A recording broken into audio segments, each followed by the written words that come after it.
Now we get to go to the shepherd's mill.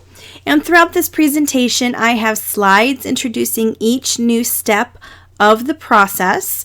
So we'll be going back and forth between video that I shot and a PowerPoint presentation that Sally provided for me.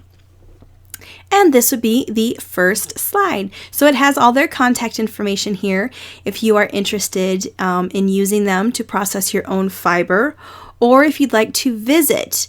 They have a retail store that you'll see some of the products towards the end of the video. But if ever you're in the Phillipsburg, Kansas area, be sure to stop by. There are windows in the retail store in which you'll be able to see the machines as they're working. You don't have to go into the room like I did to see how the mill works. You can see it there through the windows on your own, and they're open to visitors being there.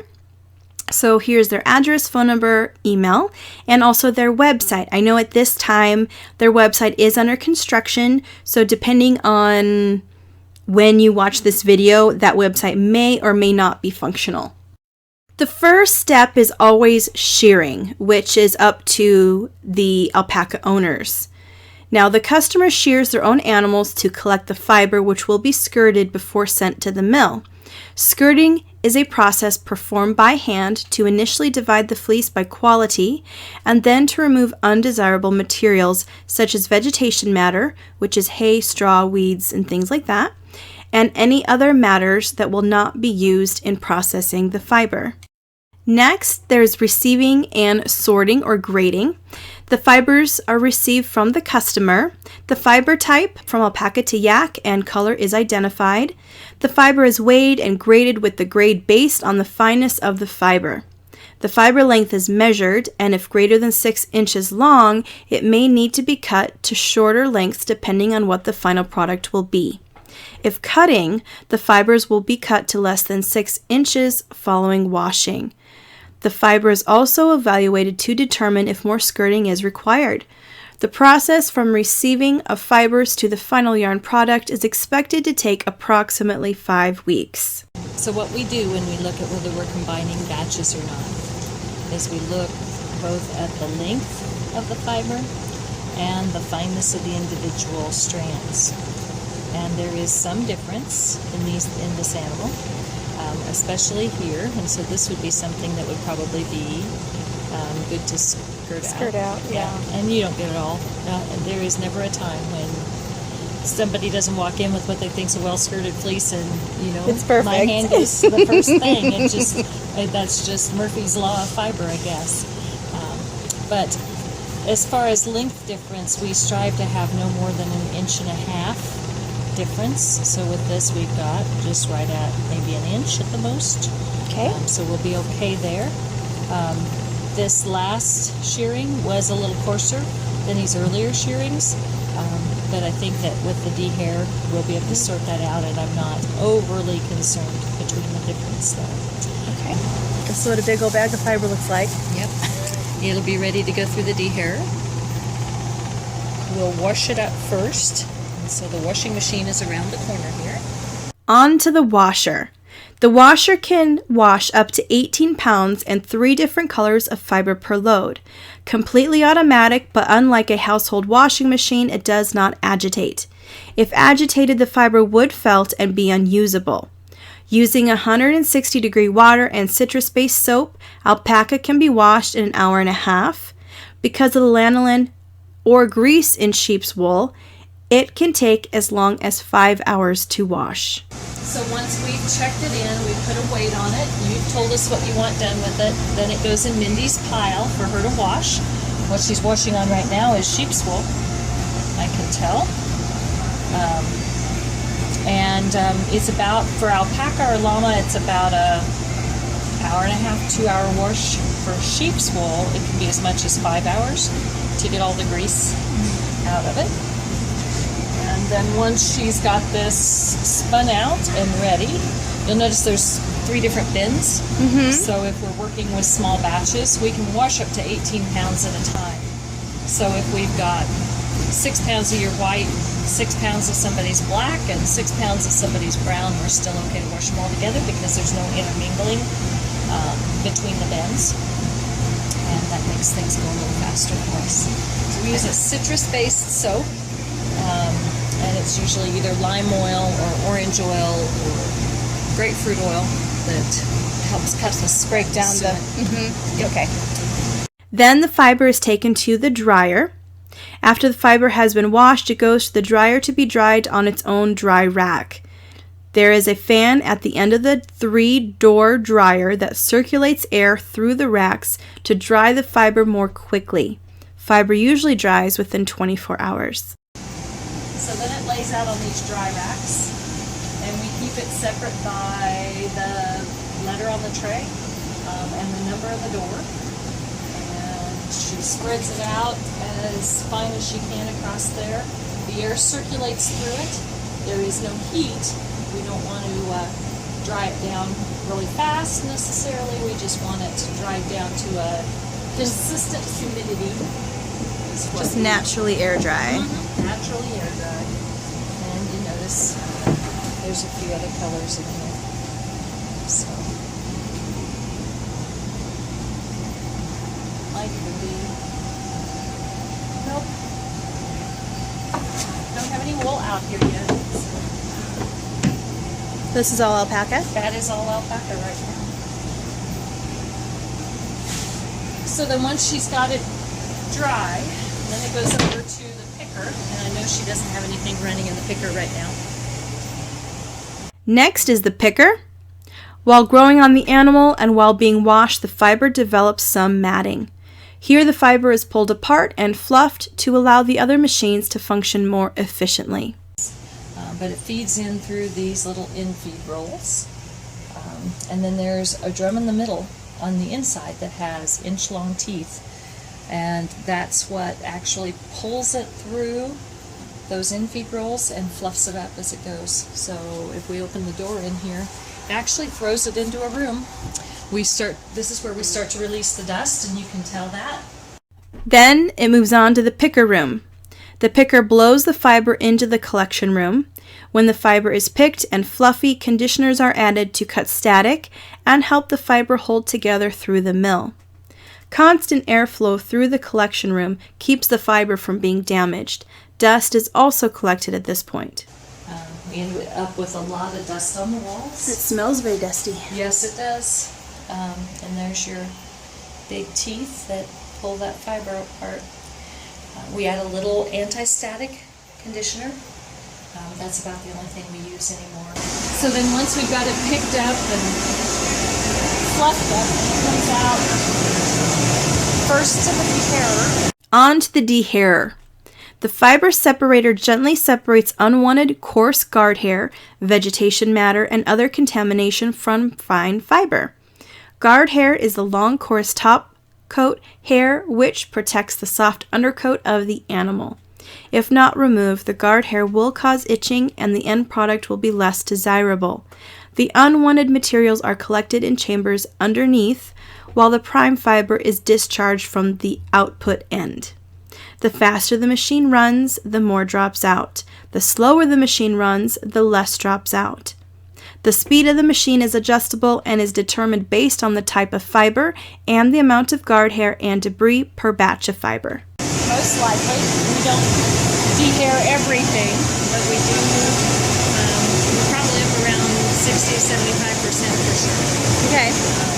So this feeds in. He's actually at this point running the seconds or the waste product out of a batch.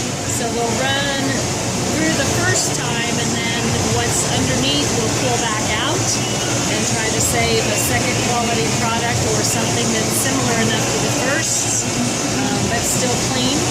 And that's what he's doing here. It's a constant balancing act between quality and cost for most of our producers. We have some producers that want exceptional quality no matter what the cost. Others that are very cost conscious, which most of the time we don't even run through the dehairer. And then we have the balancing act in between. So it's a constant trying to figure out what these customers need.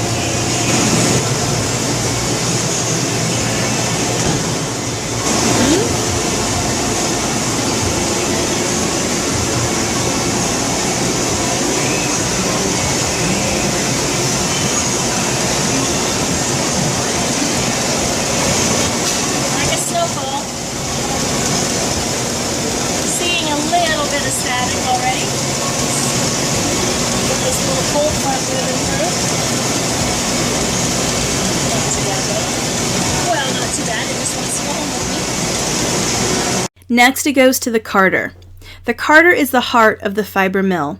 It separates randomly placed fibers from each other and individually aligns these fibers, presenting them in the form of a continuous web at the output end. This web is turned into bats, which are used in quilts and felt making. Alternatively, the web can be consolidated into rovings, long and narrow bundles, which are further processed into yarn. So then the carder is the main workhorse of the mill, and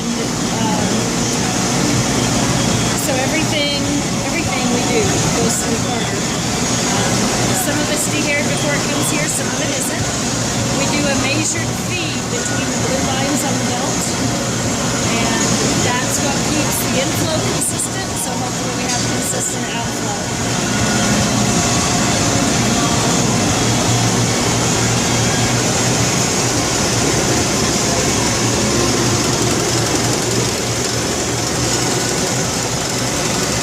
Spits it out into roving or sliver, and we measure the number of yards going into a box so that we can match them up, hopefully equal amount as we go. There's one more step after the carding before we spin to get as much consistency as possible, and so we'll take 2 or maybe even 3 of these rovings together so that if there's a thin spot in one, hopefully it matches up to something a little thicker. We also stretch it about 2.5 times so we get as much consistency and as much smoothness as possible. We're a semi-worsted mill, so we don't actually have a comb that locks the fibers up perfectly parallel together. We're not a woolen mill either, so basically the loft of the fiber determines the loftiness of the yarn. Okay. Next is the draw frame. The draw frame further aligns the fibers, running them side by side, a process called parallelization, making a stronger, more consistent roving. Combining multiple rovings and stretching them 2.5 times their original length improves the consistency for spinning at our spinning machines. Oh, and neither one of these are running right now because they're waiting on the batches to come through, but this is the draw frame that we run to get as much consistency as possible. And it goes through here. You'll notice we have a couple streams going through together, and that's going to stretch it as it goes through there. Puts a little twist in it, takes the twist out, and then measures it again going into the cans. Next is the spinner. On 4 or 8 spindles at a time, each customer's fiber is spun to our exacting standards. We specialize in maintaining softness and loft while spinning all sizes of yarn, including lace, sport, worsted, and bulky. The spinner draws on rovings and directs them through a controlled system, outputting an extremely consistent fiber stream. Spinning at 20 yards per minute per bobbin, enough yarn for a pair of mittens, 240 yards, can spin on 12 bobbins in a minute. So as it's spinning, it's coming from the back, going through 3 sets of pressure rolls. As it goes down, the bobbins are what drives the speed and the twist. So we control the twist going into every inch of that yarn is exactly the same. And then we're spinning it down as we go to make it the way the yarn we want.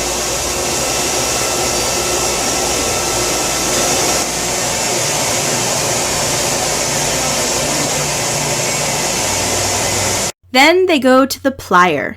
The stream of yarn created is then twisted into a 2-ply or 3-ply yarn, most commonly.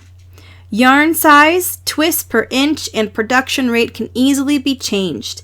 If the customer requests blending, this can be done at any time throughout the process depending on what the customer wants their end result to be. From the spinners, then it comes over to the plier, and we put the 2 strands together for a 2-ply. It's twisted in reverse with about half the twist.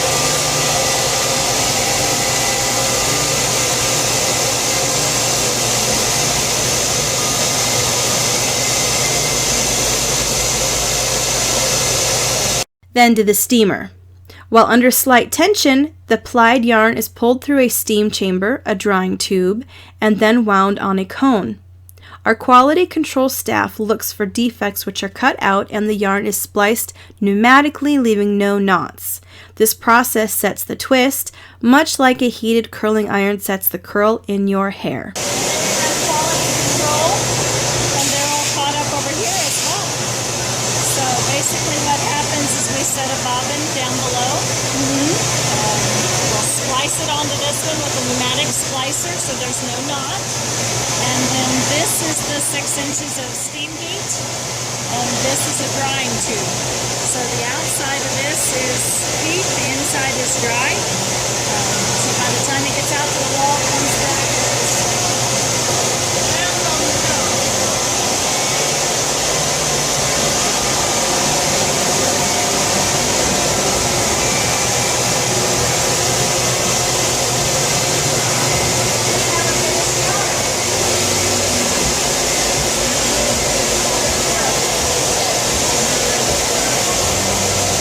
Next is the skein winder. We return yarn on cones or in skeins. The winder creates a measured circle of fiber which, when removed from the winder, is hand twisted into a compact skein of yarn.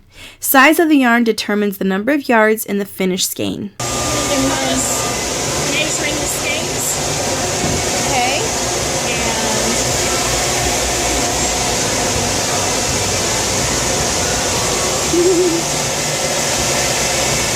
They'll get cut off.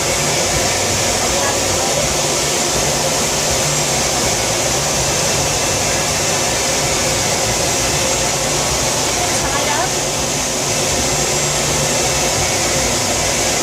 In this case, the yarn has to be washed before it, and what that I do, before it can be twisted and stained. So, finished off and twisted. So these will go back to the wash and be a day or two drying, depending on what kind of weather we've got. We used to do this by hand. This is our first week with this new piece of equipment. Oh. Jay built it for us. Oh.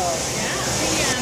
We had an extra skein winder that we just have never used, and so he adapted that to be our skein twister. Nice.